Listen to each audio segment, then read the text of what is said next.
Assalamualaikum warahmatullahi wabarakatuh dan salam sejahtera bagi kita semua.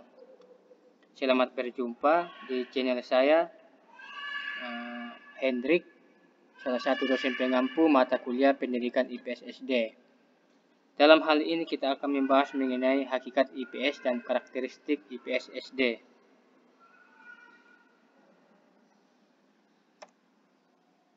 Nah, coba kita perhatikan ilustrasi gambar berikut ini.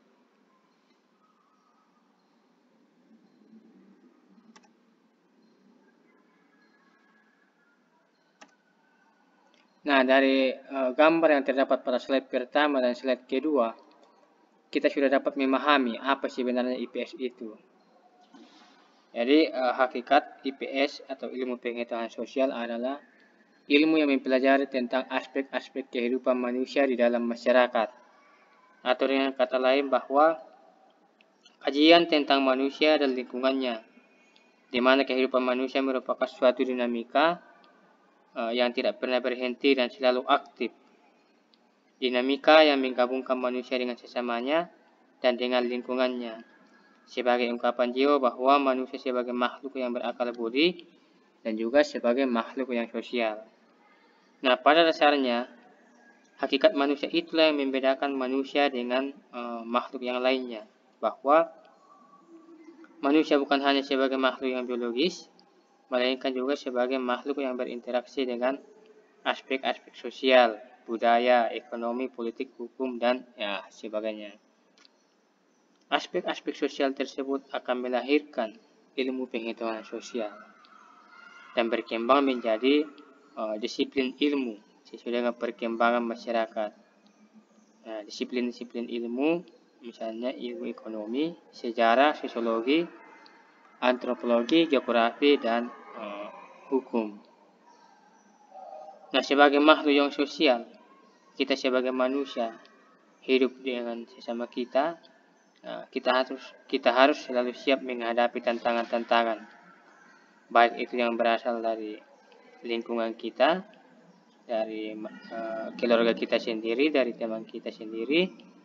Nah, ilmu pengetahuan sosial di sini berperan untuk melihat bagaimana kita manusia menjalin hubungan dengan sesama kita, dengan teman-teman kita, dengan lingkungan alam kita, dan bagaimana kita beraktivitas untuk memenuhi kebutuhan hidup kita. Jadi, dengan kata lain bahwa bahan kajian IPS itu sebenarnya adalah kita sebagai manusia dan lingkungan kita. Nah, studi sosial itu bersifat interdisipliner dan multidisipliner. Interdisipliner dengan menetapkan pilihan masalah-masalah tertentu berdasarkan sesuatu referensi dan meninjaunya dari beberapa sudut dengan mencari logika dari hubungan-hubungan yang ada satu dengan yang lain. Ya, misalnya ketika kita mau menetapkan pilihan masalah, misalnya masalah perkembangan objek wisata, kalau kita mau meninjaunya dari disiplin-disiplin ilmu sosial, misalnya yang pertama dari ilmu sejarah, bagaimana kita meninjau perkembangan objek wisata tersebut dari ilmu sejarah, misalnya bagaimana perkembangan objek wisata tersebut dari awal sampai sekarang. Kemudian kalau kita mau meninjau dari sudut pandang ilmu geografi, bagaimana kondisi fisik atau bagaimana keadaan kondisi fisik alam di objek wisata tersebut. Kemudian kalau kita mau meninjau dari sudut pandang ilmu ekonomi, bagaimana pengaruh objek wisata tersebut terhadap kesejahteraan masyarakat yang ada di sekitarnya. Nah, kalau kita mau melihat dari sudut pandang ilmu psikologi, bagaimana perilaku masyarakat atau pengunjung dalam merespon atau dalam melihat perkembangan objek wisata tersebut. kalau kita mau meninjau dari ilmu hukum, bagaimana aturan-aturan atau norma-norma yang berlaku di objek wisata tersebut. Nah, itu. Nah, multidisipliner bisa diartikan sebagai kumpulan berbagai disiplin ilmu. Ya, disiplin ilmu misalnya tadi ilmu geografi, sejarah, hukum, ilmu ekonomi, dan sebagainya yang dapat digunakan untuk menyelesaikan permasalahan. Nah, ini model integrasi IPS berdasarkan topik atau tema. Misalnya tadi yang saya katakan pengembangan pariwisata, kalau kita mau meninjau dari ilmu sejarah, bagaimana sejarah perkembangan daerah tersebut atau objek wisata tersebut dari awal sampai sekarang. Geografi, bagaimana persebaran kondisi fisik daerah objek wisata tersebut. Kemudian dari sudut pandang ilmu ekonomi, bagaimana dampak, bagaimana pengaruh perkembangan objek wisata tersebut terhadap kesejahteraan masyarakat yang ada di sekitarnya. Dari sudut pandang ilmu ekonomi, bagaimana pengaruh objek wisata tersebut terhadap pengembangan masyarakat di sekitarnya. Kemudian dari sudut pandang ilmu sosiologi, bagaimana partisipasi masyarakat yang ada di sekitar objek wisata tersebut terhadap perkembangannya. Tujuan pembelajaran IPS. Ya, mengembangkan potensi peserta didik agar peka terhadap masalah sosial yang terjadi di masyarakat. Peserta didik, sejak awal itu kita sebagai seorang pendidik, sebagai seorang guru, sedini mungkin peserta didik harus dibekali dengan berbagai pemahaman-pemahaman, pengetahuan-pengetahuan bagaimana cara menghadapi masalah-masalah sosial. Misalnya kita memberi pemahaman bagaimana menghadapi ketika ada teman-teman yang mengejek. Tentunya diberi pengetahuan dan pemahaman bahwa ketika ada teman yang mengejek, kita tidak boleh membalasnya, misalnya begitu. Sehingga peserta didik akan memahami dan akan merasa peka ketika dia diejek-ejek oleh temannya, maka dia akan merasa biasa-biasa saja karena dari awal sudah dibekali dengan pemahaman-pemahaman bagaimana cara menyelesaikan masalah-masalah sosial yang akan kita jumpai. Memiliki sikap mental positif. Ya, berbicara tentang sikap mental positif, sikap mental positif peserta didik itu sedini mungkin juga harus dilatih sehingga ketika dia di tempat-tempat umum, maka sikap mental positif peserta didik akan semakin berkembang. Nah, dengan cara misalnya ketika di sekolah sebagai seorang guru, peserta didik itu sikap mentalnya harus dilatih, misalnya dengan cara setiap pertemuan peserta didik disuruh satu-satu misalnya memimpin doa, memimpin lagu. Ketika misalnya di gereja ada kegiatan-kegiatan gereja, kita harus mendukung peserta didik sehingga tanpa dia sadari maka sikap mentalnya akan berkembang juga. Kemudian menjadi warga negara yang baik. Salah satu tujuan pembelajaran IPS itu adalah mendidik peserta didik untuk menjadi warga negara yang baik.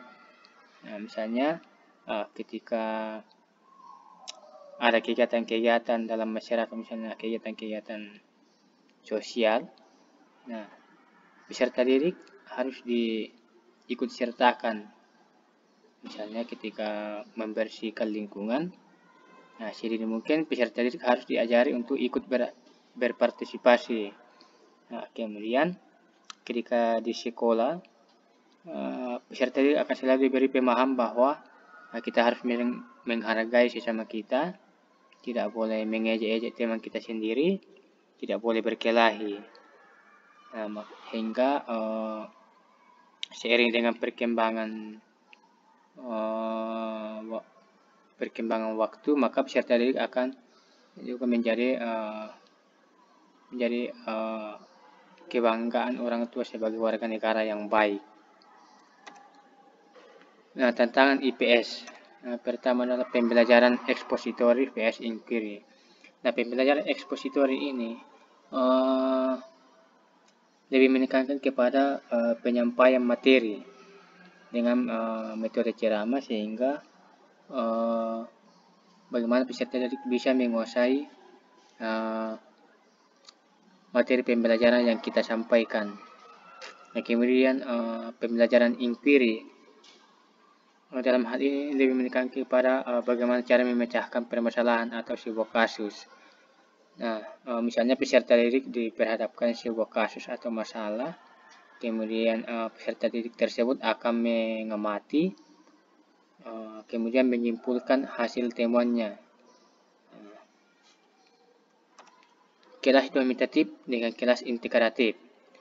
Kelas domitatif di mana guru berperan sebagai sumber pembelajaran,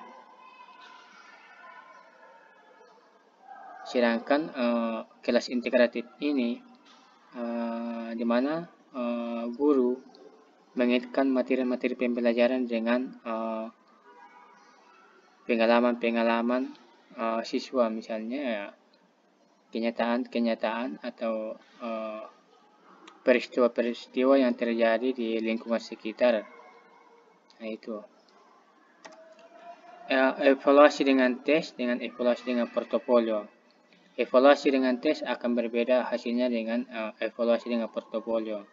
Evaluasi dengan tes, peserta didik akan diberikan sejumlah tes dalam bentuk formatif atau tes esai. Nah, sedangkan evaluasi dengan portofolio, misalnya kita melihat atau kita mengamati bagaimana peserta didik dalam berkarya atau menghasilkan karya di sekolah, misalnya dalam hal keterampilan, bagaimana tingkah peserta didik dari awal sampai pertemuan, bagaimana sikap dalam ini afektif, kognitif, dan psikomotor peserta didik. Jadi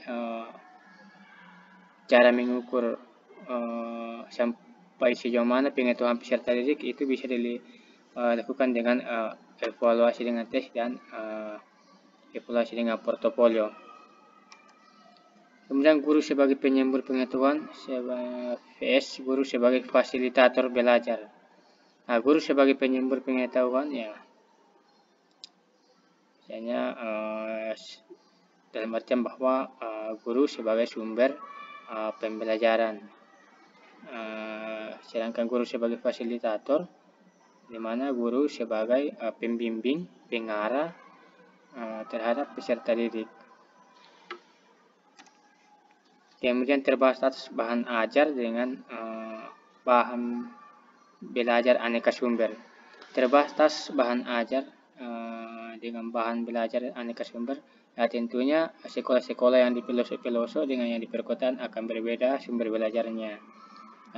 Sekolah-sekolah yang di perkotaan pasti sumber belajarnya beraneka ragam, bisa dari internet, dari perpustakaan, sedangkan yang di sekolah-sekolah terpencil, ya sumber belajarannya terbatas. Nah, 4 pilar pendidikan IPS. Yang pertama, learning to know atau belajar untuk mengetahui. Learning to know atau belajar untuk mengetahui dalam pendidikan pada hakikatnya merupakan suatu usaha untuk mencari atau mengetahui informasi yang dibutuhkan dan yang kita perlukan. Belajar untuk mengetahui atau learning to know dalam prosesnya tidak sekedar mengetahui apa yang bermakna, tetapi juga sekaligus mengetahui apa yang tidak bermanfaat bagi kehidupan kita. Nah, untuk mengimplementasikan learning to know atau belajar untuk mengetahui, guru harus mampu menempatkan dirinya sebagai fasilitator. Nah, di samping itu, guru dituntut untuk dapat berperan ganda sebagai misalnya sebagai kawan berdialog bagi siswanya dalam rangka mengembangkan pengetahuan siswa. Misalnya ketika ada siswa yang mengalami kesulitan-kesulitan dalam belajar, ya siswa seorang guru harus siap menjadi fasilitator atau sebagai pengarah, sebagai pembimbing. Kemudian learning to do atau belajar untuk melakukan. Pendidikan juga merupakan proses belajar untuk bisa melakukan sesuatu, bukan hanya untuk mengetahui.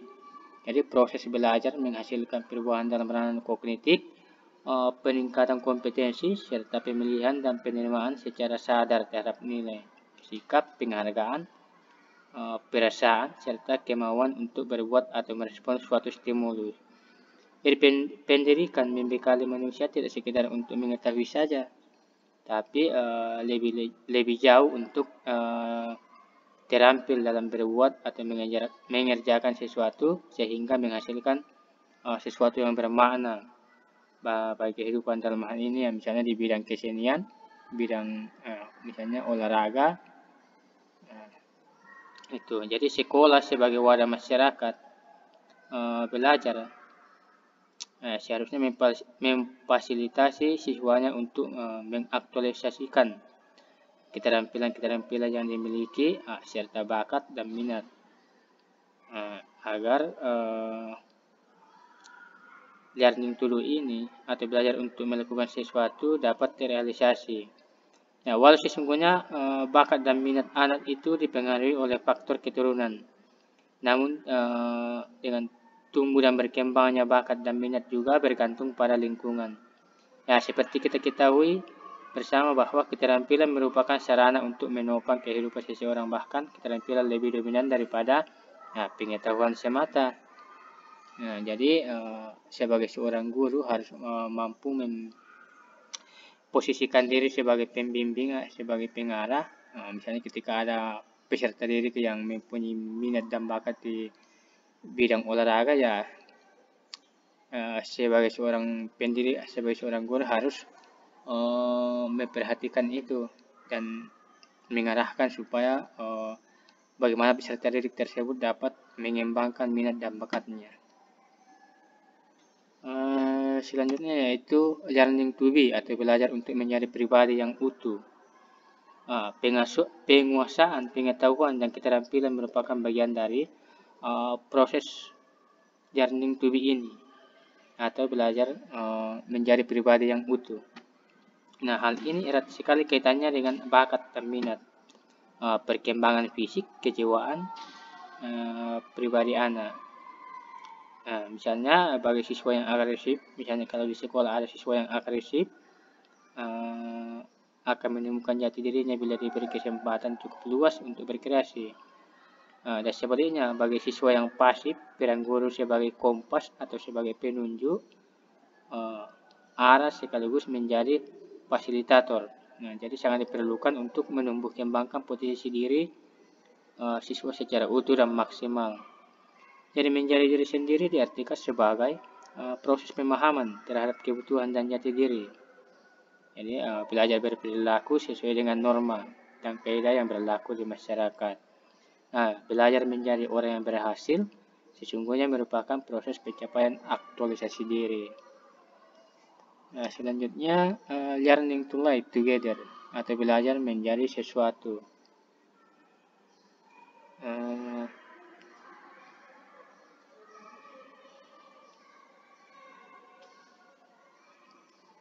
Pada pilar keempat ini, kebiasaan hidup bersama, saling menghargai, terbuka, atau memberi dan menerima sangat perlu dikembangkan di sekolah. Jadi kondisi seperti inilah yang memungkinkan tumbuhnya sikap saling pengertian antara ras, suku, dan bangsa. Jadi dengan kemampuan yang dimiliki sebagai hasil dari proses pendidikan, dapat dijadikan sebagai bekal untuk mampu berperan dalam lingkungan di manapun individu tersebut berada. dan sekaligus mampu menempatkan diri sesuai dengan perannya. Nah, untuk itu semua pendidikan di Indonesia harus diarahkan pada peningkatan kualitas kemampuan intelektual dan profesional serta sikap kepribadian dan moral. Dengan kemampuan dan sikap manusia Indonesia yang demikian, maka pada gilirannya akan menjadikan masyarakat Indonesia menjadi masyarakat yang bermartabat di mata dunia. Sekali lagi,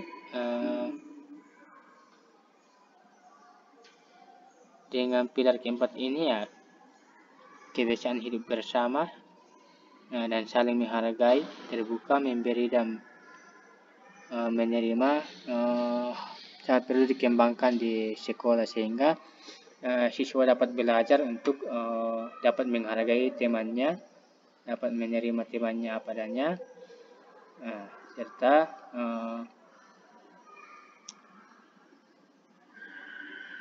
menjadi warga negara yang baik.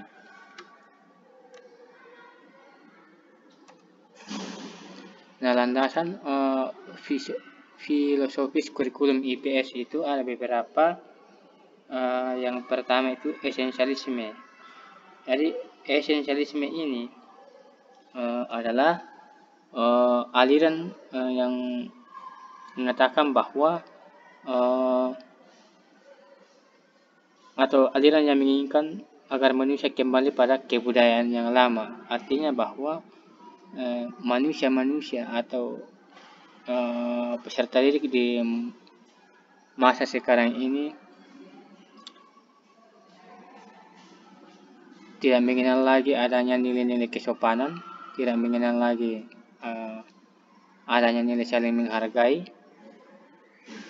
Oleh karena itu, aliran esensialisme ini menginginkan agar peserta didik yang hidup pada kebudayaan sekarang menginginkan agar kembali pada kebudayaan yang lama. Nah, sedangkan perennialisme atau perennialisme ini memandang pendidikan sebagai jalan kembali atau proses mengembalikan keadaan manusia yang sekarang seperti dalam kebudayaan ideal. Jadi aliran perennialisme ini sangat mendukung aliran esensialisme bahwa untuk kembali pada kebudayaan lama, jalan satu-satunya yang harus ditempuh adalah dengan melalui pendidikan. Kemudian progressivism atau progressivisme. Nah, progressivisme ini adalah aliran atau paham yang mengatakan bahwa pendidikan yang berpusat pada siswa dan memberi penekanan lebih besar pada kreativitas, aktivitas belajar atau naturalistik, hasil belajar dunia nyata, dan juga pengalaman teman sebaya. Jadi menurut aliran progressivisme ini adalah pengetahuan yang didapat oleh peserta didik itu bisa didapat dari pengalaman-pengalaman hidup peserta didik. Nah, tugas guru di sini hanyalah untuk membimbing dan mengarahkan peserta didik bagaimana mengembangkan pengetahuan yang didapat dari pengalaman peserta didik tersebut. Nah, kemudian rekonstruktivisme. Aliran rekonstruktivisme ini adalah sebuah aliran yang memberikan kebebasan terhadap manusia yang ingin belajar atau mencari kebutuhan dengan kemampuan untuk menemukan keinginan atau kebutuhan tersebut dengan bantuan fasilitas orang lain. Jadi aliran konstruktivisme ini adalah aliran yang mengatakan bahwa manusia itu bebas mencari kebutuhannya, yang penting sesuai dengan kapasitas kemampuannya sendiri. Nah, Ya, terima kasih. Itulah sedikit materi mengenai hakikat dan karakteristik pendidikan IPS di SD. Terima kasih. Assalamualaikum dan salam sejahtera bagi kita semua.